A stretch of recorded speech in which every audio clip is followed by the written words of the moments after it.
That I'm thinking. So, most of you as adults have at some point or another looked to buy a house, a piece of property. I think most of you have? Two? Yeah, most of you have. So you start looking around, you start checking the ads, and you find that perfect house. And it's a beautiful stone house that was built in the 1730s. It has a nice yard. It's a pretty nice yard for being in town. It looks great. The pictures, it's beautiful. It's an ideal setting. Now here's another one from the other side. That's great. What else? What could be wrong with this place? So you call the realtor, you line up a showing, you go and have a look. You go to have a look. When you pull up, you look at it, and you check the address. Is this really the same house? Well, what the ad didn't tell you, this house is sitting on one of the busiest roads in Myerstown. You're going to have the shingle trucks going by your house every day and every night, and it's going to be noisy. And was the ad, were the pictures wrong? It's still the same house. The house didn't change. What they were selling didn't change, except the picture didn't show the whole story. It wasn't an accurate representation of where the house was. Somebody did some creative picture taking. I've never met anybody that's quite as good at that as a realtor. But if I look at my own life, I find that I can be pretty good at that myself. When I look at myself, I can be creative and seeing and looking at myself and, as long as I don't look at this part, I'm pretty good. I think as humans, we're pretty good at that. We're pretty good at saying, if I look at, as long as I don't look at this part, nobody else will see that. We're doing pretty good. So, now how do you think the homeowner, the guy that's trying to sell this property, if it's billed as being a country home, and people come and look at it and keep walking away because they don't like this setting, how do you think he feels? He's probably not real happy with the realtor for not listing it correctly, and he could get in trouble for it. He has people that keep coming and they keep walking away, and he has the annoyance of this. It just won't sell because it's not being represented correctly. And that applies to us in our life as we live our life, and we are called to be representatives of God in this world. And this isn't a new concept. I'm sure you've heard it before. The thought that I was particularly struck by this morning was brought to me somewhat from the devotions written by Skye Jethani. He had written the book Wits that we had studied some years ago. Some of you may know who he is.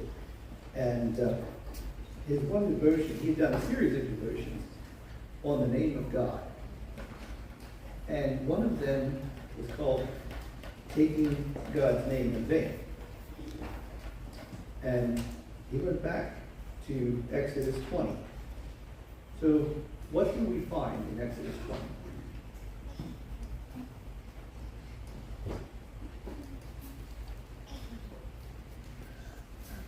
Ten Commandments?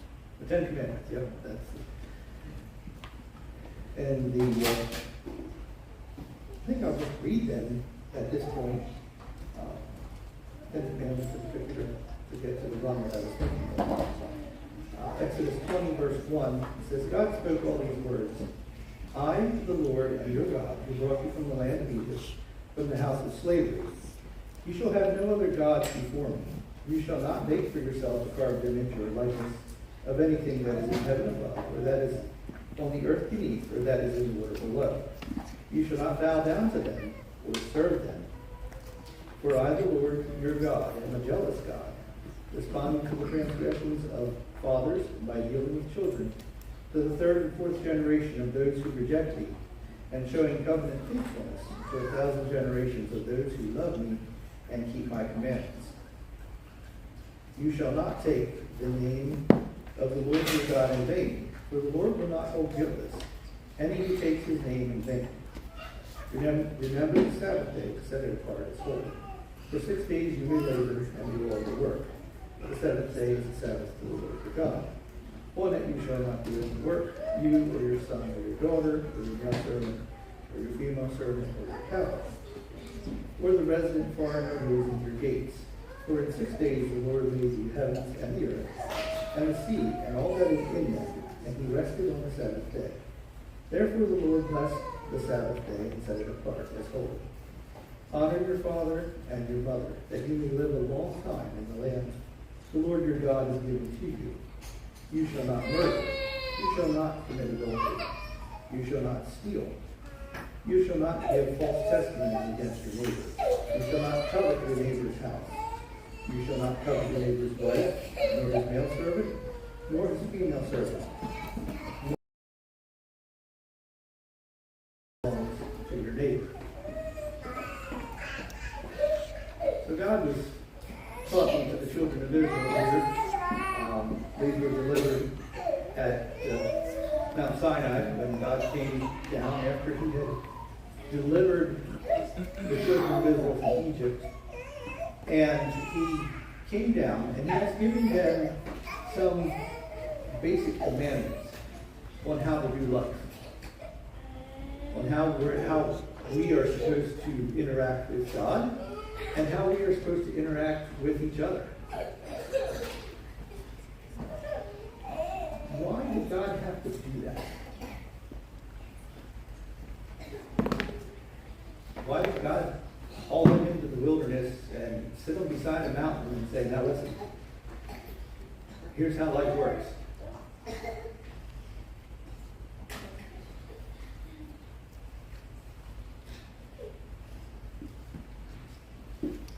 Now, some of it may be elementary, but partly because in Exodus 34, God explained some of what he had in mind here. And he described himself as, he described who he is, and he also described what he's trying to do. Up to this point in history, God had worked with individual people and with sometimes family groups, but mostly he worked through individual people. We have various people listed. We have Adam, Abel, Noah, Abraham, Isaac. Typically, a lot of times it was the man of the household, the man of the family, the patriarch of the family that God worked with. And the patriarch was to bring his family along. But with bringing the children of Israel out of Egypt, God changed it. He said, now I want all of you to follow me. And I want all of you to show the world who I am. And he had a few exact thoughts about that. I want to read Exodus 34, 5 to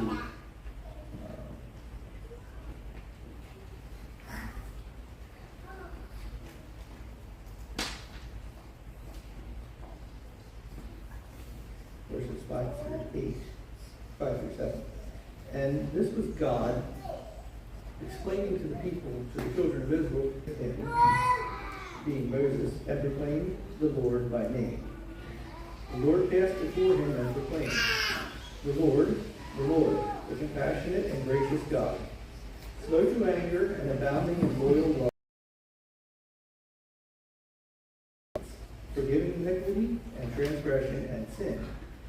But he by no means leaves the guilty unpunished, responding to the transgression of the fathers by dealing with the children and children's children to the third and fourth generation. But God says, this is who I am. And you're supposed to reflect me to the world around you. You are to represent me. We kind of have an idea of what that looks like. We're all familiar with the uniform. You know, you can look at someone and say, well, he works for this company or that company because it has a logo. It has something on it that represents who you're working for. And I thought about those that go to play in the Olympics. They wear a uniform. This was a uniform from the 2020 Olympics in Beijing, but they have their country represented, and they have a seal on their coat or their uniform that represents who they are. And the world looks at them and how they behave and draws some sort of conclusion about what,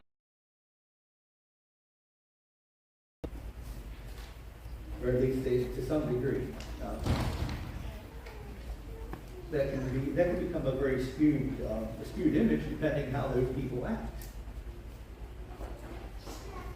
And that's the way it works for us. That's the way it works for us when we are to be representing God. The world can get a very skewed image of who God is and what he looks like.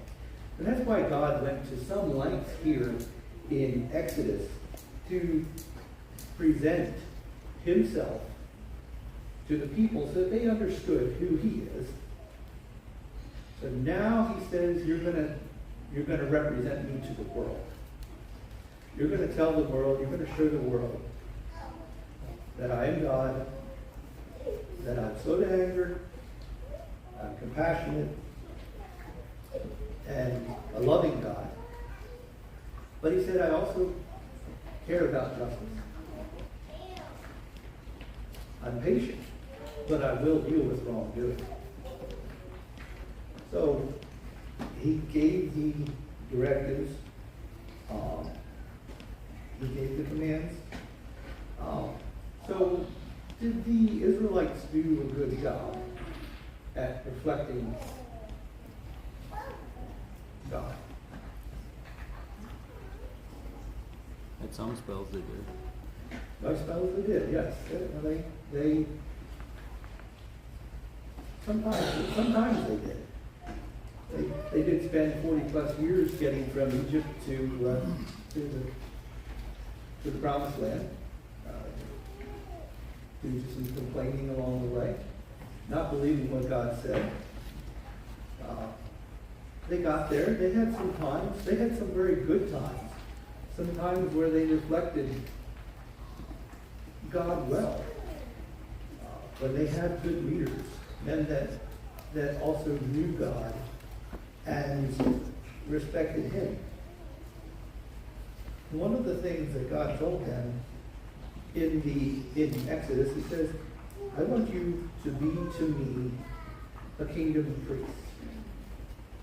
And we've seen that on through the New Testament as well, but God calls us to be a kingdom of priests. And what part of what he was referencing when he gave the direction for the tabernacle and the how it was to look and how the priests were to dress, the priest had a breastplate with the names of the 12 tribes on it that he carried whenever he went into the tabernacle to represent the people to God. And then he also wore a band around his forehead that had the words inscribed on it, "Holy to the Lord." That was to represent God. He was representing God to the people. And he says, I want you all to be a kingdom of priests. I want you to represent me to the world around you. I want you to represent the people to me, to come to me and to intercede for those around you. Like the priest came, and he came to bring gifts for the people for forgiveness of sin. So he said, I want you to come and make intercessions for the people around you. Now, that part didn't seem to be carried as much in focus at that point. But it is still something that God had requested or required of them. And to take care of those foreigners that came to live with them as well was to serve the Lord.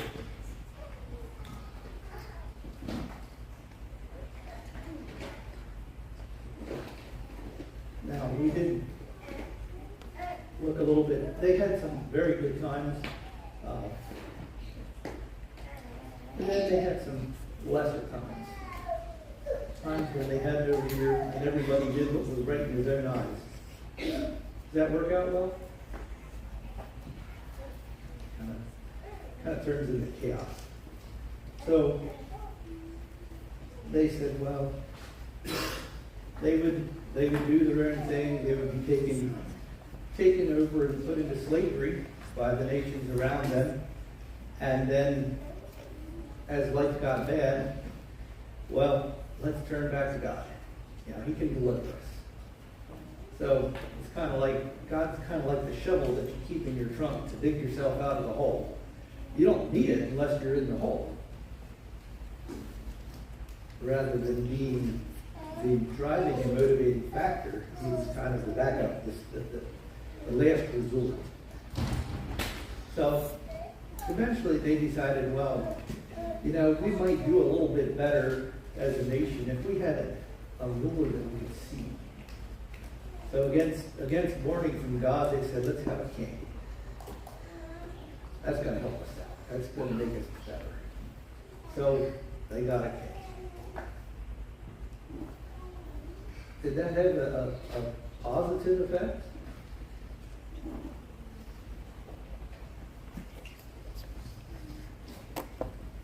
A lot of it depended on the king and what he chose to, how he chose to live and what he chose to guide. Some of the kings were very beneficial. They did point the people in the right direction. But overall, it was not a positive experience. And they kind of got into this predictable pattern. They worshiped idols, they were enslaved. They came back to God, and they just kind of bounced back and forth. Was this a surprise to God?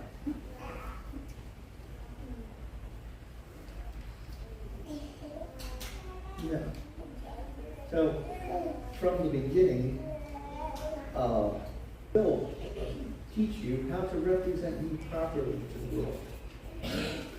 And through their times of failure, through their good times, they held on to that promise. Not all of them, not all the time, but that promise was carried down through. On the other side, even though people didn't keep their end of the bargain, God did. God was patient. He was compassionate. He extended mercy. They messed up. They came back. God forgave them. And off they went again. And God accepted them and they came back. But eventually it did get to a point where God said, I'm done. God said, it's finished. You have reached the point where judgment is here. And judgment did come when they were hauled away to another nation. But that didn't come without warning. God sent them prophets to remind them of what they were doing wasn't right, and that he had a better way for them, but they chose not to listen. They did keep up, at least to some point, some sort of religious observance. It didn't mean anything, but they kept it up anyway. So then, eventually, when the time was right, Jesus came to the world to show us exactly what God had in mind. And Jason Reed taught on this last Sunday, and that idea of gazing on Jesus. And he was our perfect example. He was that perfect representation of God. And he came as a man, but he came also as God. And he was the perfect example. And he had some things to say on this subject of representing God in this way to the Ten Commandments. And he said, as far as what God taught, and God had given them before, he said, I didn't come to destroy it. He said, I came to make it better. The Ten Commandments deal with what's on the outside. Don't kill someone. You might heal or something. Well, Jesus took it further. And he said in Sermon on the Mount, he said, you're not going to murder someone. He said, you're not even to hate them. Because if you hate them, you've killed them already in your heart. He said, you don't need to swear an oath. Leviticus, Jesus said, we don't need to swear. He said, let your word be your word and follow it up. Do it accurately. If you say you're going to do something, keep your promises. You don't need to swear them.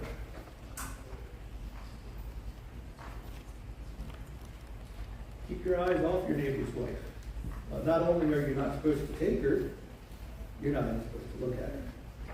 So Jesus went for the heart of the matter. And he brought, he said, don't divorce your wife. Don't retaliate for wrongdoing. The Old Testament, if someone knocks your eye out, you can knock theirs out. If someone knocks your tooth out, you can return the favor. Jesus said, no, leave it to God. And then you will be an accurate representation of me to the world around you.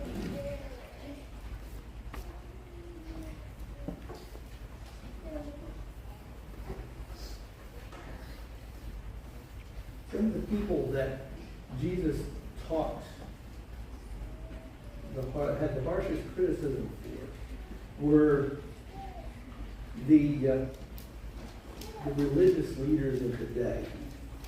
They knew what God said, but they chose not to obey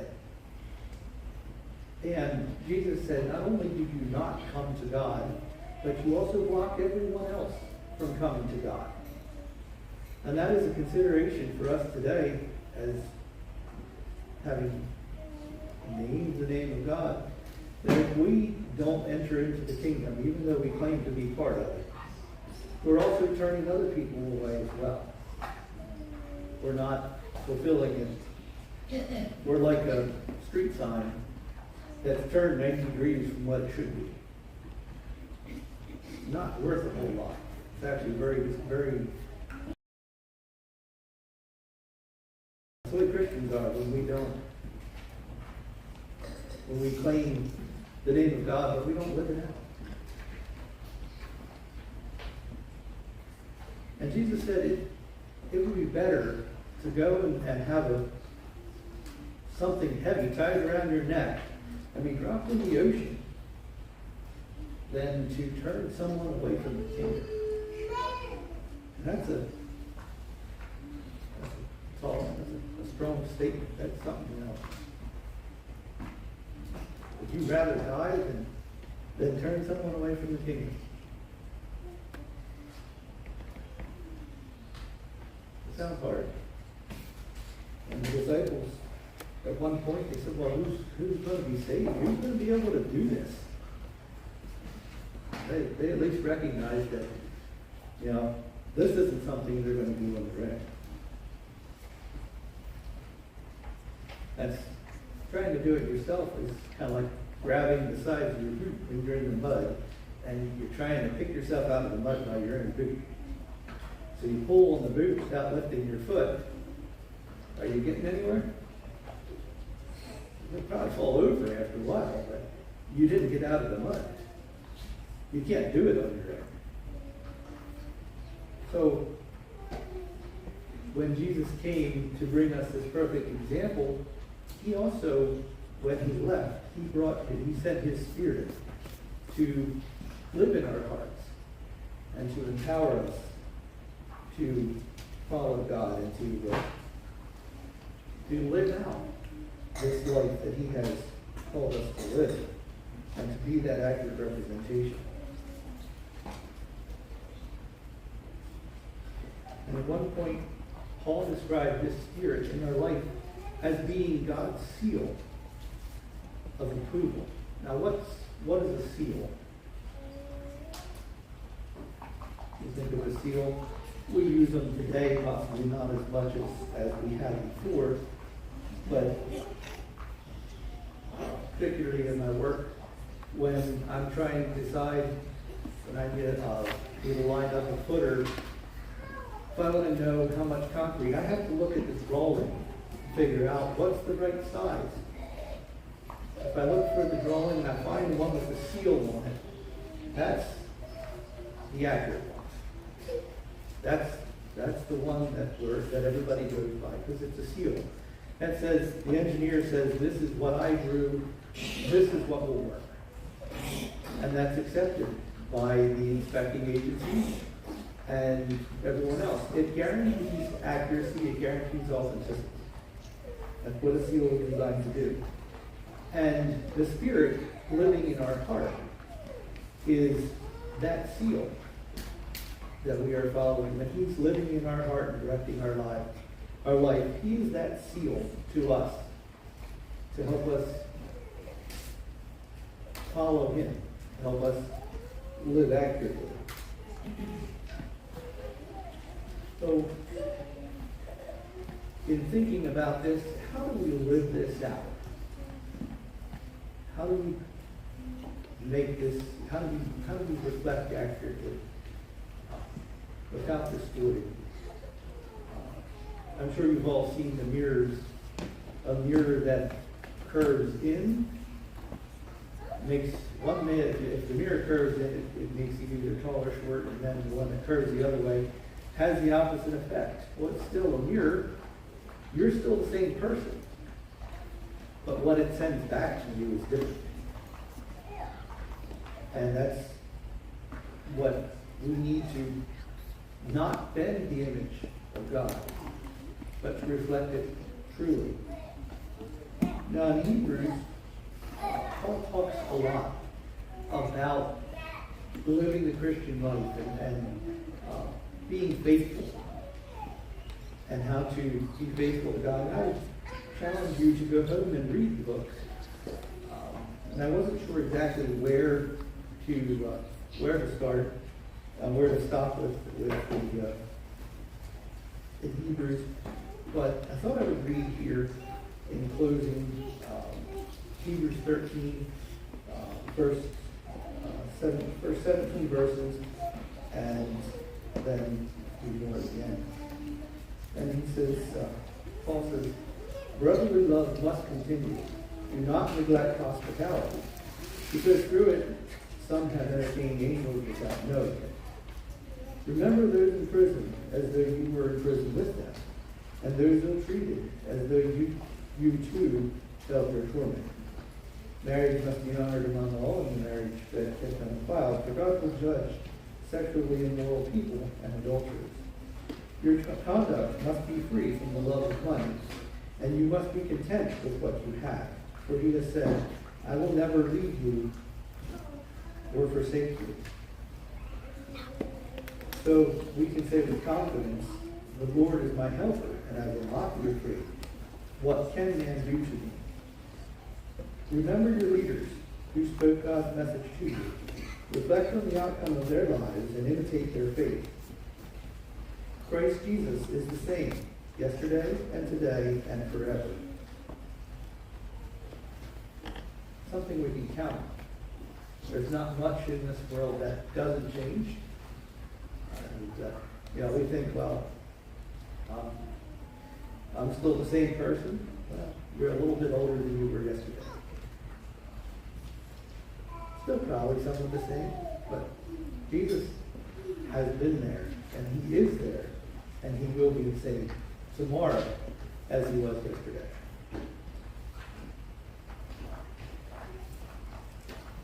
Do not be carried away by all sorts of strange teachings, for it is good for the heart to be strengthened by grace, not ritual meals which have never benefited those who participated in them. We have an altar that those who serve in the tabernacle had no right to eat from. For the bodies of those animals whose blood the high priest brings into the sanctuary as an offering for sin are burned outside the camp.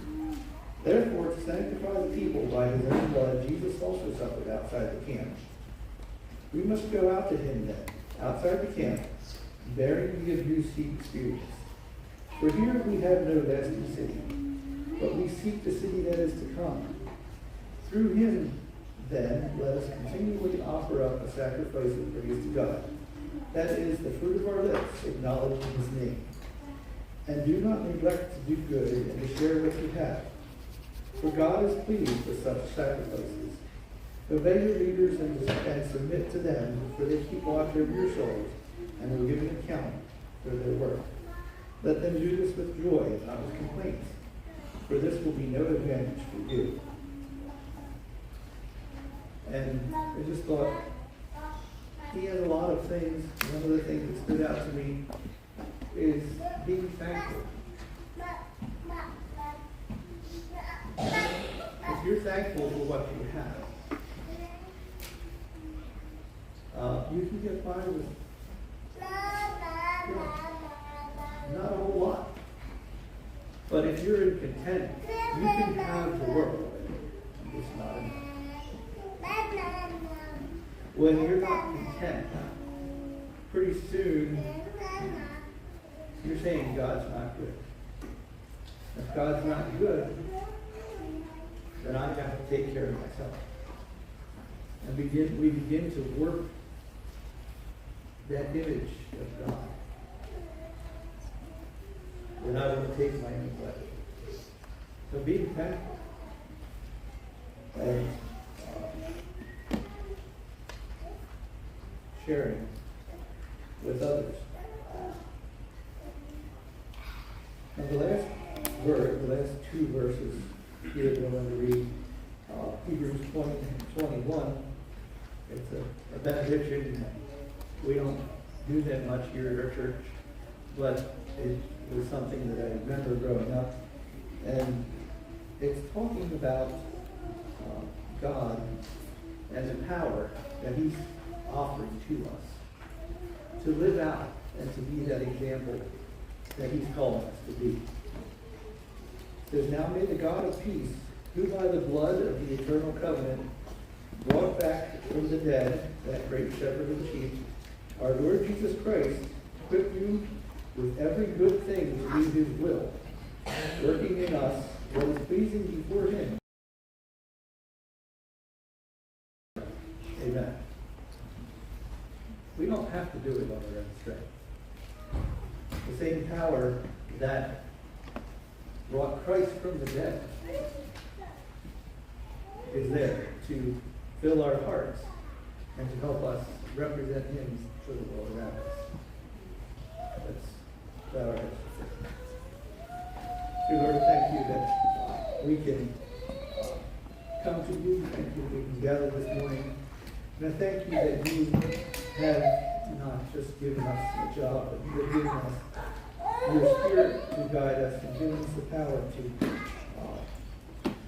live out what you have asked us to do. And I ask that you would fill each one of us and help us to be an accurate representation of you to the world around us.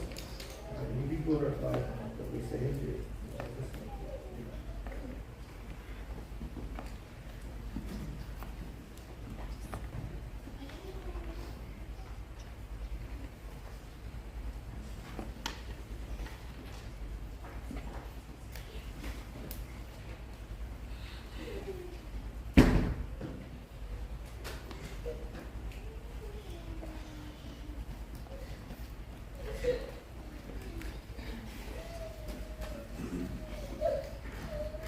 Right.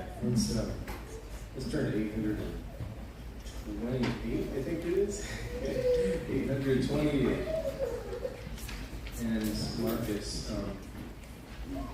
yes, Instruments of Peace. I picked this song out before church, Marcus, and I didn't know what you were going to talk about, but I think it fits really well with being representatives of Christ. Instruments of Peace. Representing Jesus well. Let's sing the chorus, and then we'll sing verses 1 and 2, and then finish with the chorus again.